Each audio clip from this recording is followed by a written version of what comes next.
আসসালামু আলাইকুম রহমতুল্লাহ। আজকে আপনাদেরকে বলবো উপজেলা আনসার মৌলিক অস্ত্র প্রশিক্ষণ সম্পর্কে। আনসার বাহিনী বাংলাদেশের সবচেয়ে বড় স্বেচ্ছাসেবী ও জননিরাপত্তা বাহিনী। দেশের বিভিন্ন দুর্যোগ, নিরাপত্তা, নির্বাচন, সমাজসেবা সব ক্ষেত্রে আনসার সদস্যদের ভূমিকা গুরুত্বপূর্ণ। আজ আমরা জানবো উপজেলা আনসার মৌলিক প্রশিক্ষণের ঠিক কি কি শেখানো হয় এবং একজন নতুন আনসার সদস্য কিভাবে গড়ে ওঠে। আনসার বাহিনীর ইতিহাস ও ভূমিকা। 1948 সালে প্রতিষ্ঠিত হয়। মূল উদ্দেশ্য হচ্ছে গ্রাম অঞ্চল নিরাপত্তা, জনসেবা, দুর্যোগ ব্যবস্থাপনা, কমিউনিটি পুলিশিং। নির্বাচনকালীন দায়িত্ব: সরকারি সম্পদের নিরাপত্তা, স্বেচ্ছাসেবী সেবা, রক্তদান, পরিষ্কার পরিচ্ছন্নতা, স্যানিটেশন, রাস্তা মেরামত ইত্যাদি। আনসার বাহিনীর সদস্য হতে হলে শুধু শারীরিকভাবে নয়, মানসিকভাবে প্রস্তুত হতে হয়। আর সেই প্রস্তুতিটাই শুরু হয় মৌলিক প্রশিক্ষণের মাধ্যমে। মৌলিক প্রশিক্ষণে যা যা শেখানো হয়: শৃঙ্খলা ও আচরণ বিধি, প্যারেড ও ড্রিল, অস্ত্র, শারীরিক প্রশিক্ষণ, আইন শৃঙ্খলা রক্ষার মৌলিক জ্ঞান, জাতীয় ও আন্তর্জাতিক বিষয়াবলী, নৈতিকতা, নেতৃত্ব, টিম ওয়ার্ক, প্রাথমিক চিকিৎসা, দুর্যোগ ব্যবস্থাপনা, আত্মরক্ষা। শারীরিক প্রশিক্ষণ হিসেবে শেখানো হয় ওয়ার্ম আপ, দৌড়, 800 মিটার বা 2000 metre, push up, sit up, long jump, high jump, stretching, দাঁড়ানো বসার প্রশিক্ষণ। শারীরিক প্রশিক্ষণের মূল উদ্দেশ্য হলো শক্তি, সহনশীলতা ও আত্মবিশ্বাস তৈরি করা। একজন আনসার সদস্যকে দীর্ঘক্ষণ দায়িত্ব পালন করতে হয়, তাই তার শরীরকে হতে হয় দৃঢ় ও সহনশীল। প্যারেড ড্রিলে যা যা শেখানো হয়: ফাইল করা, মার্ক টাইম, স্লো মার্চ,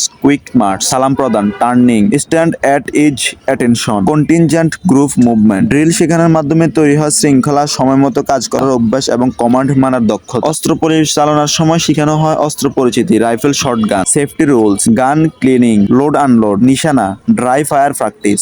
অস্ত্র ব্যবহারে কখনোই তাড়াহুড়া বা অসাবধানতা চলবে না, নিরাপত্তা এখানে সবার আগে। আইন শৃঙ্খলা ও নিরাপত্তা শৃঙ্খলার মধ্যে যা শেখানো হয়: ভ্রাম্যমাণ অপরাধ দমন, জননিরাপত্তা ও ভিড় নিয়ন্ত্রণ, সন্দেহভাজন চিহ্নিতকরণ, বেড পেট্রোল, গার্ড ডিউটির কৌশল, ঘটনাস্থল সুরক্ষা। একজন আনসার সদস্য কখন, কোথায়, কিভাবে মানুষের নিরাপত্তা নিশ্চিত করবে তা তার প্রশিক্ষণ থেকেই আসে। নির্বাচনকালীন সময়ে দায়িত্ব পালনে যা শেখানো হয়: ভোট কেন্দ্র পাহারা, ব্যালট, ইভিএম নিরাপত্তা, লাইন ও ভিড় নিয়ন্ত্রণ, প্রার্থীদের সহিংসতা রোধ, আইন শৃঙ্খলা বাহিনীকে সহায়তা, নৈতিকতা, আচরণবিধি ও নেতৃত্ব সম্পর্কে যা শেখানো হয়: সরকারি আইন মানা, দুর্নীতি না করা, জনগণের সাথে ভালো আচরণ করা, সততা দেখানো, ট্রিম, স্মার্ট, পরিষ্কার পোশাক পরা, নেতৃত্ব, সঠিক সিদ্ধান্ত নেওয়া এবং দেওয়া। আত্মরক্ষা সম্পর্কে যা শেখানো হয়: হাত কনুই, হাঁটু ব্যবহার, গ্যাপ হোল্ড থেকে মুক্ত হওয়া, রাবার স্টিক, বাটন ব্যবহার নিয়ম, জরুরি অবস্থায় দ্রুত প্রতিক্রিয়া। দুর্যোগ ব্যবস্থাপনায় যা শেখানো হয়: বন্যা, ঝড়, দুর্ঘটনায় উদ্ধার কার্যক্রম, মানুষের সরিয়ে নেওয়া, ত্রাণ বিতরণের সহায়তা, প্রাথমিক চিকিৎসা দেওয়া। প্রাথমিক চিকিৎসা সম্পর্কে বলতে গেলে ব্যান্ডেজ, রক্তক্ষরণ বন্ধ, হেড স্ট্রোক, মূর্ছা দেওয়া, ভাঙ্গা হাড়, সাময়িক